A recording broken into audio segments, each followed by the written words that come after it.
10,000 కోట్ల రూపాయల fee reimbursement బకాయిలు విడుదల చేయాలని డిమాండ్ చేస్తూ రాష్ట్ర వ్యాప్త బంద్కు పిలుపునిచ్చిన ఏబీవీపీ నాయకులు.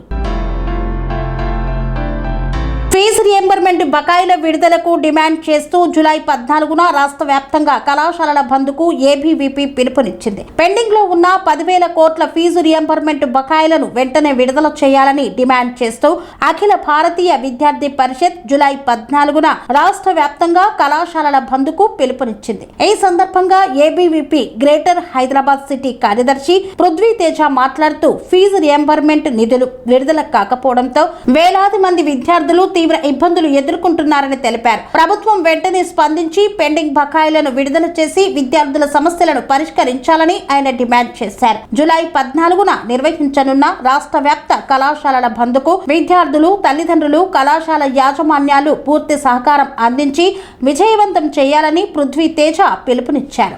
ABVP greater Hyderabad city secretary.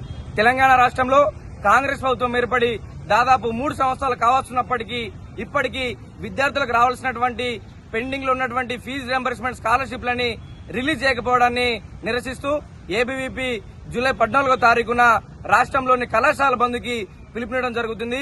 Junior కళాశాల మొదలుకొని యూనివర్సిటీ స్థాయి వరకు అన్ని కళాశాలకి బంద్కు పిలుపునివ్వడం జరుగుతుంది.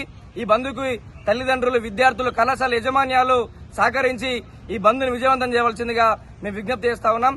కనీసం ఈ బంధుతోటైనా ఈ రాష్ట్ర ప్రభుత్వానికి కనీసం సోయొచ్చి మాకు రావాల్సినటువంటి ఫీజు రియంబర్స్మెంట్ బకాయిలని విడుదల చెప్పేసి మేము డిమాండ్ చేస్తా ఉన్నాం. రాష్ట్ర ప్రభుత్వానికి, ముఖ్యమంత్రి గారికి మేము ఒకటి చెప్తా ఉన్నాం, ఈ బంద్ కేవలం ఒక్కరోజు బంద్ మాత్రమే కాదు, ఇది ఒక ఉద్యమంగా మారబోతా ఉందని చెప్పేసి ఈ సందర్భంగా హెచ్చరిస్తా ఉన్నాం.